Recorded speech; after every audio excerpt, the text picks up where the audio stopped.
माता सीता ने भी किया था एक घोर पाप। मित्रों, रामायण की कथा तो सभी ने सुनी या पढ़ी होंगी, जिसने श्री राम और माता सीता के जीवन से जुड़ी पहेलियां को दिखाया गया है।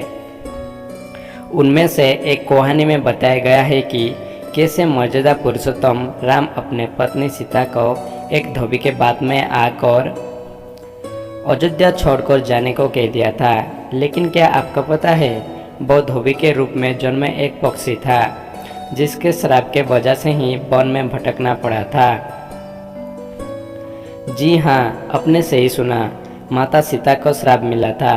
आज हम आपको बताएंगे कि देवी सीता को किस पाप की सजा मिली, जो उन्हें वन वन भटकना पड़ा। धरती की कख से जन्मी थी सीता। मिथिला नगरी में जानक राजवंश राज कर रहा था। उनमें से एक राजा क्षीरध्वज थे। एक बार यज्ञों के लिए वो जमीन जप रहे थे। उसी समय वहाँ से एक छठी कन्या निकलती है। इस सुंदर कन्या को देखकर राजा बहुत खुश हुई। उनमें उस कन्या को अपनी पुत्री बना लिया। उसका नाम सीता रखा। एक दिन सीता अपने सहेलियों के साथ बगीचे में खेल रही थी। वहाँ उन्हें एक तोते का जोड़ा दिखाई दिया, जो बहुत खूबसूरत था। वो दोनों पक्षी एक पर्वत की चोटी पर बैठकर बात कर रहे थे। पृथ्वी पर श्री राम नाम से विख्यात एक बड़े सुंदर राजा होंगे। उनकी महारानी का नाम सीता होगा। श्री राम सीता के साथ कोई वर्षों तक राज करेगी। धन्य है वो जानकी देवी, धन्य है वो श्री राम।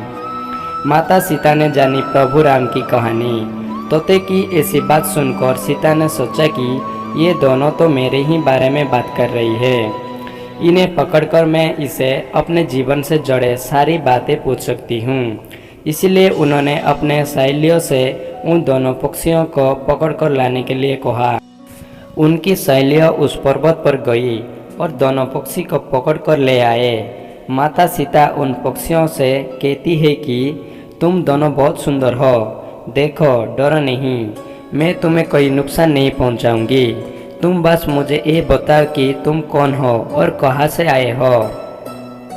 राम कौन है और सीता कौन है, तुम्हें उनके बारे में कैसे पता है। पक्षी जड़े ने सुनाई श्री राम जन्म की कथा। माता सीता के पूछने पर दोनों पक्षी बताते हैं कि एक बहुत विख्यात महर्षि वाल्मीकि है। हम दोनों उनके आश्रम में रहते हैं। महर्षि ने रामायण नाम का एक ग्रंथ लिखा है, जिसका बात उन्होंने अपने शिष्यों को भी कराया है। उन पक्षियों ने सीता को ये भी बताया। इस ग्रंथ में महर्षि वाल्मीकि ने बताता है कि महर्षि ऋषिश्रम के द्वारा किए गए पुत्रोत्री यज्ञों से प्रसन्न होकर भगवान विष्णु राम, लक्ष्मण, भरत और शत्रुघ्न ये 4 मानव शरीर धारण कर पृथ्वी पर जन्म लेंगे।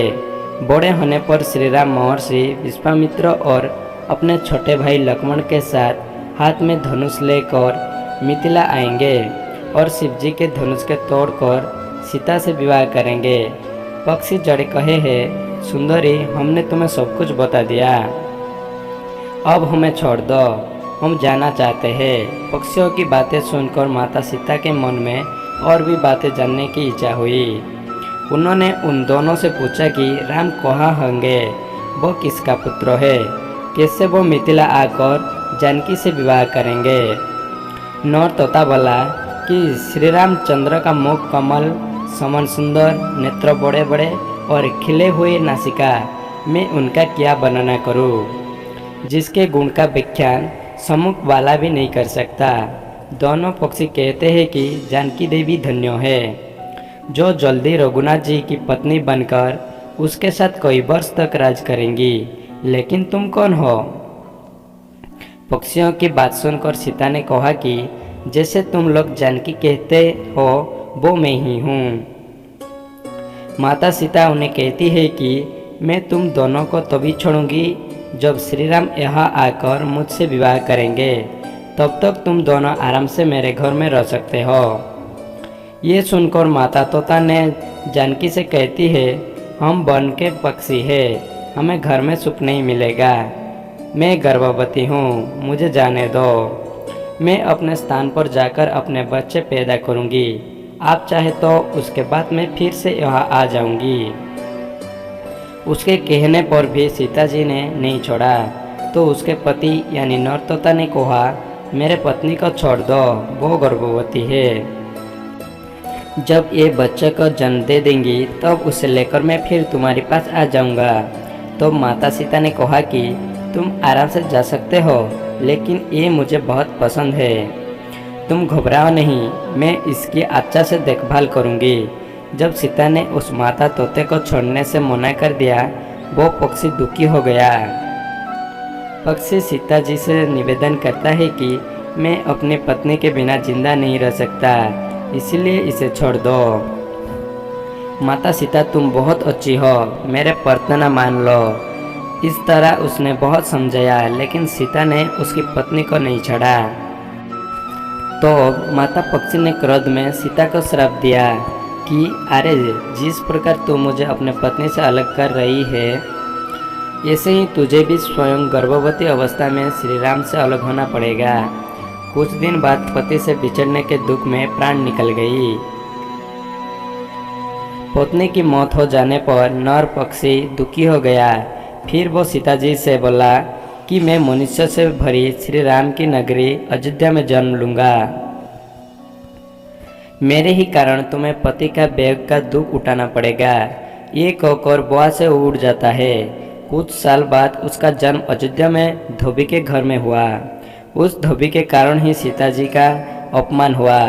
उन्हें अपने पति श्री राम से अलग होना पड़ा।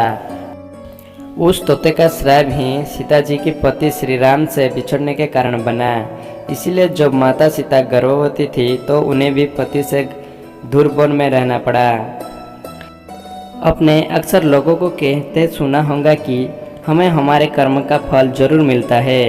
इस कहानी से ये बात साबित भी हो जाती है कि कर्म के फल से कोई भी बच नहीं सकता, फिर चाहे वो भगवान राम हो या सीता, सभी को अपने कर्म का फल भोगना पड़ता है।